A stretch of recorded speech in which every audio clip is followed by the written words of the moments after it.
Hi guys, just finished the third day of Phil's workout. The most tiring part to me is actually the burpees to squat. And I kind of switched it up a little bit today. And I did like 5 push burpees and then 5 squats. I think that's actually a little bit harder because doing it straight is harder than once you do your push-ups and you do your squats. It kind of gives you a little break for your arms, and actually that way lasts longer. I mean, you can sustain it. The way I did it today, I just wanted to switch it up with the 5 push burpees and then 5 squats for 1 minute or 20 minutes. So I ended up with I did like after the first 10 sets or so of that, or first 10 minutes, I was like, okay, this is getting really tiring because it's a lot of cardio involved, the jumping. So then I just did like 5 straight push-ups and then 5 squats instead. So there was like, I skipped the push burpees, and I thought to myself, I was thinking in my head like, I should be following what Phil's saying. I just wanted to switch it up and see, because to me that's sometimes the only way to find out how your body feels, or just anything in life, right? Like you have to kind of try something else to see how that feels. So I did that. I think that's more like a challenge. So I might my muscles are really sore this week because I didn't work out for 2 weeks prior to this week, and it's kind of almost like starting over. But at the same time, I think it's my diet. I think the carnivore diet and also the stretching at the beginning, it's really helping me with my muscle recovery. And although I'm sore, like usually before, after 4 or 5 days or like a week or 2, and I'm starting over my workout, I pretty much can't move. Like pretty much like the next day is like sore, and then always the second day after my first initial workout where I can't walk, and I would have a hard time going up and down the stairs. But I noticed that I was still able to work out, so I don't know exactly what it is. It's probably the diet also, and possibly I have been incorporating stretching, so that helps. And yeah, like I mean, it's sore. My arms feel like they're noodles right now, but at the same time, like I'm surprised like I was still able to work out. Like yeah, and also I think it's really working out. All the exercises he's giving me, like the Australian pulls, the weighted rows, band tricep pull down, all of those are working the back muscles. So it's really like I should be tired, but I was still able to do like a one each. There's 3 sets, so each time I was able to do a 1 pull up, even though they were not like the strongest pull. Like I didn't just go up, but I was able to pull up, and I didn't feel like, no, I don't have the strength to do it. But with the chin up, like right when I put my hands up there like this, I already know that I could not pull up. So it's but then I had to use like the little thin band right there, the black one. Then I was able to pull up. So I just need a little bit more time with that. That's why I incorporated curls now. But I am kind of worried. Like I don't want to have, big biceps. So, but I asked Phil, so can I do something else? He said no. Like that's the most effective one. Like you have to do curls if you want to do chin-ups. So maybe, well, I'm gonna do what he says, and then I might add on like more chin-ups, but with a band, like the lighter band, just to maybe I'm gonna talk to Phil about it actually now, because I shouldn't be like straying too far from what he's telling me. And first, like again, he said this is just the basic for the week, and I'm gonna give my feedback, and he can, let's see what he says. Okay, so today's question of the day. Today's Friday the 13th, and actually, oh my god, I don't know if I've been spoiled or not, but I had to do a full 8 hours today because there's a 401k audit and financial review audit and all that stuff that's going on. Like it's kind of like a deadline, so I had to put in more hours. And after basically I was done, like it was my time in is 8, so I did 8, and then I had like an hour 15-minute lunch. I'm pretty much like I'm scheduling my own time right now. Like I know my regular schedule is 8 to 4, 8 to 12, which is about 4 hours. But sometimes I just add on like, oh, maybe I'll stay another hour or 2, or like I'll take a lunch and then I'll work to 2. It's like recently I've been kind of more flexible with myself, and I didn't technically talk to my boss about it, my manager. But I think it's okay because I don't really do it too often, and he knows like if there's things that I need to get done, then I'm just gonna do it. Like even he even told me like because he knows my schedule is 8 to 12, and then one time he asked me for something, so I logged back on to do it, and he made sure to tell me clock my time. So yeah, so he knows like if I need to do something, then I'll do it, and I just put in my time for that. And actually, like I really like, it's nice like being with company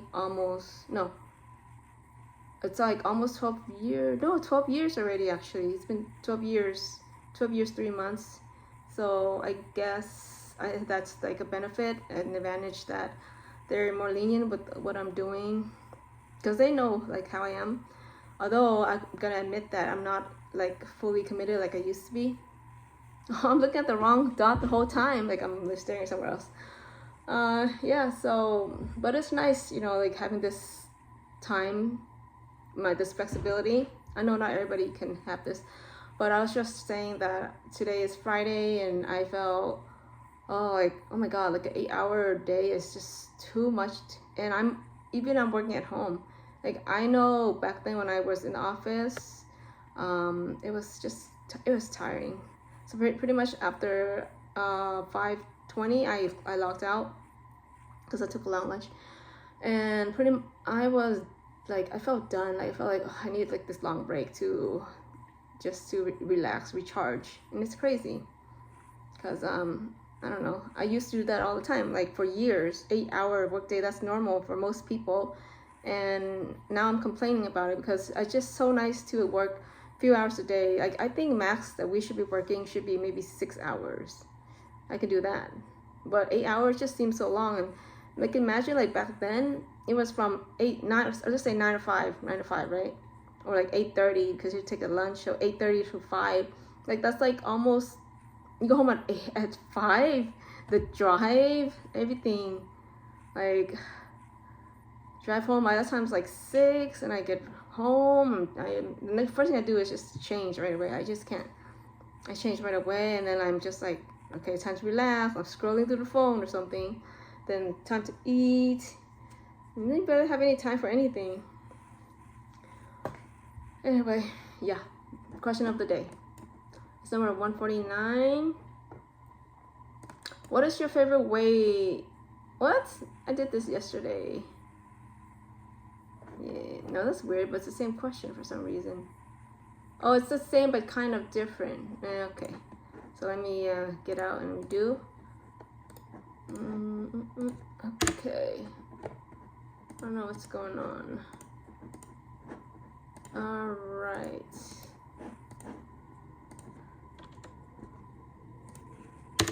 Two, 230.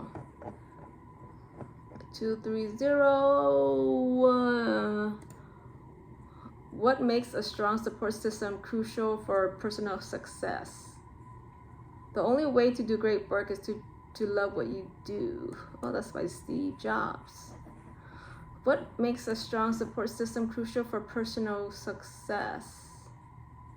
Strong support system? I guess you need to be surrounding yourself with the right people who will bring you up and who will tell you the truth, but not in like, it depends how it's being said. Like you need the kind of people, and also yourself, to be, I hope I'm answering their question correctly. Support system, I would assume it's the people, it's your support who's going to help you succeed by being straightforward, by, I hope I can still record. Okay, so my phone ran out of battery because it was on HD. So I'm not gonna record from that like that from now on. I actually didn't do that all this time, except today I forgot to change it to. No, I switched. It was 4K. It was 4K instead of HD. So that's what happened. And this happened before, and it really kind of upset me because I was recording, and then I hate being interrupted like that. So hopefully this is not gonna give me the same problem. And so I would say yes, support a strong support system would be surrounding yourself with the right kind of people, the ones who are, if the ones who are not like focused on doing what you're doing, then they should be at least positive and encouraging, but also to tell the truth if they don't think it's working out. Yes. And it's always nice to be talking about the things that you want in your life, like your goals, to be finding mentors and finding people who are going through the same route, because only they can understand. And sometimes you tell people your plans, but they're not on the same page as you. They're not going to understand. They're going to say other things. They're going to question, and they may even make you doubt yourself. But you gotta know yourself, like, this is the life that you want, and there are people out there who have succeeded that. So those are the kind of people that you need to follow, because they got their own way, but it's possible. So that means it will be possible for you too.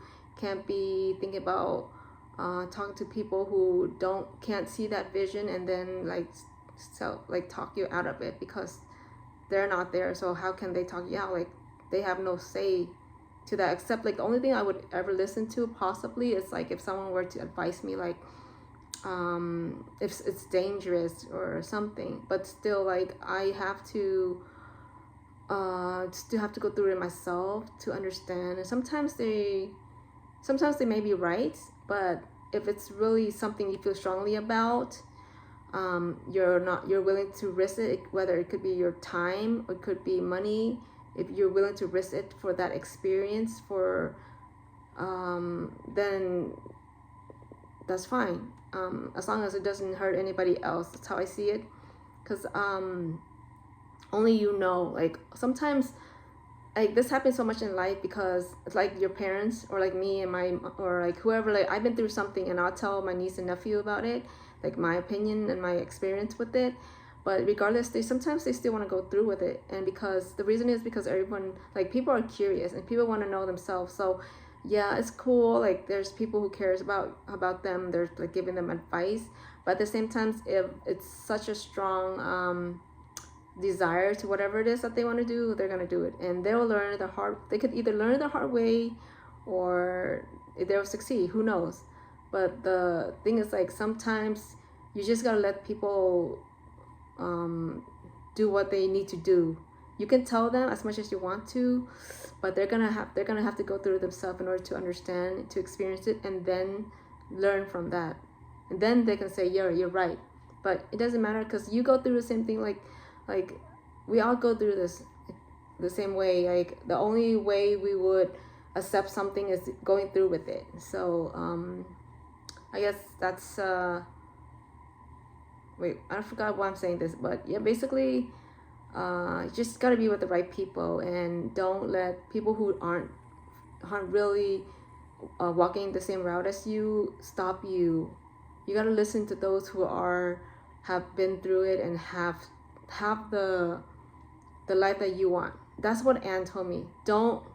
Anne Mold from 30K Plus Plan, she said, do not listen to anyone who doesn't have the life that you want.